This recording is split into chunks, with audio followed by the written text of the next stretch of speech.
ইতিহাসের পাতায় কিছু নাম চিরস্তরণীয় হয়ে থাকে যারা শুধু নিজের সময়কে নেতৃত্ব দেননি বরং ভবিষ্যৎ প্রজন্মের জন্য এক নতুন যুগের সূচনা করেছিলেন। তেমনি এক কিংবদন্তি নেতা আর্তুগুল গাজী। অটোমান সাম্রাজ্যের ভিত্তিপ্রস্তর স্থাপনকারী এই বীর যোদ্ধা তুর্কি জাতির গৌরব, সাহসিকতা ও আদর্শের প্রতীক। আর্তুগুল গাজী শুধু একজন যোদ্ধাই ছিলেন না, তিনি ছিলেন একজন দূরদর্শী নেতা, যিনি অসম্ভব প্রতিকূলতায়ও তার গোত্রকে ঐক্যবদ্ধ রেখেছিলেন।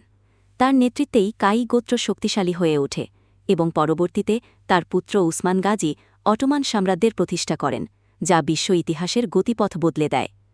তার জীবন সংগ্রাম, ন্যায়বিচার, ধর্মীয় সহিষ্ণুতা ও রাষ্ট্রীয় বিচক্ষণতা আজও মানুষকে অনুপ্রেরণা যোগায়। আর্তুগুল গাজী ছিলেন অটোমান সাম্রাজ্যের প্রতিষ্ঠাতা উসমান গাজীর পিতা এবং কায়ী গোত্রের নেতা। তিনি তুর্কি ইতিহাসের এক গুরুত্বপূর্ণ ব্যক্তিত্ব, যার নেতৃত্বে সেলজুক ও মঙ্গল আক্রমণের মধ্যেও তুর্কি গোত্রগুলোর সংহতি বজায় ছিল। আর্তুগুল গাজী আনাতোলিয়ার কায়ী গোত্রে জন্মগ্রহণ করেন। তার পিতা সুলেমান শাহ ছিলেন ওঘুস তুর্কিদের নেতা। কিছু ঐতিহাসিক সূত্রমতে সুলেমান শাহের মৃত্যুর পর আর্তুগুল ও তার ভাইদের নেতৃত্বে গোত্রটি আনাতোলিয়ায় স্থানান্তরিত হয়। আর্তুগুল গাজী সেলজুক সালতানাতের সুলতান আলাউদ্দিন কায়কোবাদের অধীনে কাজ করেন। তিনি বাইজেন্টাইন সাম্রাজ্যের বিরুদ্ধে যুদ্ধে গুরুত্বপূর্ণ ভূমিকা পালন করেন এবং সৌগুত অঞ্চল জয় করেন। সুলতান আলাউদ্দিন তাকে এই অঞ্চলের শাসনভার দেন, যা পরবর্তীতে অটোমান রাজ্যের ভিত্তি হয়ে ওঠে।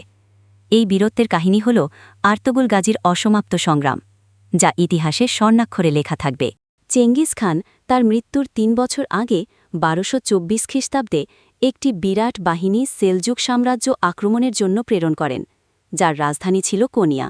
সেই সময় কোনিয়ার শাসন ক্ষমতায় ছিলেন আলাউদ্দিন কায়কোবাদ সেলজুকি। কালের পরিক্রমায় একসময়ের পরাক্রমশালী সেলজুক সাম্রাজ্য অনেক দুর্বল হয়ে পড়েছিল। যাই হোক, সুলেমান খানের কাছে এই সংবাদ পৌঁছাল যে মঙ্গলরা আলাউদ্দিন কায়কোবাদের ওপর হামলা চালিয়েছে। তিনি শুনে অত্যন্ত ব্যথিত হলেন। মঙ্গলরা মুসলিম বিশ্বকে ইতিমধ্যে ধ্বংস করে ফেলেছিল। সুলেমান খান আলাউদ্দিন কায়কোবাদকে সাহায্য প্রদান এবং এই যুদ্ধে অংশগ্রহণ করাকে শাহাদাত লাভের শ্রেষ্ঠ সুযোগ মনে করে নিজ গোত্রকে যুদ্ধের উদ্দেশ্যে রওনা হওয়ার আদেশ দেন। সুলেমান খানের এই বাহিনীর সঠিক সংখ্যা জানা যায়নি, তবে সুলেমান খান এই বাহিনীর যে অংশকে অগ্রবর্তী বাহিনী হিসেবে নিজ পুত্র আর্তুগ্রুলের নেতৃত্বে পরিচালনা করেন তার সংখ্যা ছিল ৪৪৪ জন। দুনিয়ার বড় বড় ও অতি গুরুত্বপূর্ণ ঘটনা যেমন প্রায়শই আকস্মিকভাবে ঘটে, তেমনি সুলেমান খানের এই ঘটনাও আকস্মিকভাবে ঘটেছিল। এদিকে আর্তুগ্রুলের মুজাহিদ বাহিনী যখন অগ্রসর হচ্ছিল, ঠিক তখনই মঙ্গল বাহিনী আলাউদ্দিন কায়কোবাদের বাহিনীর মুখোমুখি হয়। সেলজুক বাহিনী ও মঙ্গলদের মধ্যে তুমুল লড়াই শুরু হয়ে যায়। মঙ্গল বাহিনী ছিল দুর্ধর্ষ। তারা অতি শীঘ্রই সেলজুক বাহিনীকে কুণ্ঠাসা করে ফেলে।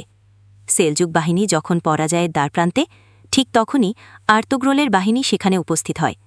তিনি দুটি বাহিনী যুদ্ধরত অবস্থায় দেখতে পান।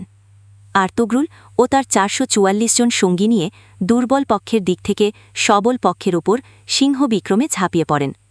এত দৃঢ়তা ও দুঃসাহসিকতার সাথে এই আকস্মিক হামলা চালানো হয় যে মঙ্গলরা শেষ পর্যন্ত টিকতে না পেরে অসংখ্য লাশ ফেলে রেখে যুদ্ধক্ষেত্র থেকে পলায়ন করে।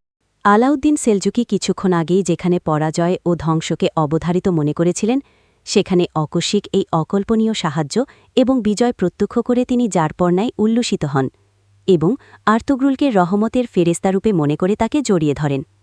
আর্তুগ্রুলও উদ্দেশ্য সফল হওয়ায় অত্যন্ত সন্তুষ্ট হলেন। আলাউদ্দিন কায়কোবাদ যখন বিজয়ের আনন্দে মত্ত ছিলেন, ঠিক সেই মুহূর্তে সুলেমান খান নিয়ে সেখানে পৌঁছান। আলাউদ্দিন সেলজুকি সুলেমান খান ও তার পুত্র আর্তুগ্রুলকে মূল্যবান পরিধেয় উপহার দেন। তিনি খুশি হয়ে আঙ্কারা ডাগের জায়গির প্রদান করেন এবং সুলেমান খানকে নিজস্ব বাহিনীর সর্বাধিনায়ক নিয়োগ করেন। আর্তুগ্রুল গাজী ১২৮১ সালে মৃত্যুবরণ করেন এবং সৌগতে তাকে সমাহিত করা হয়।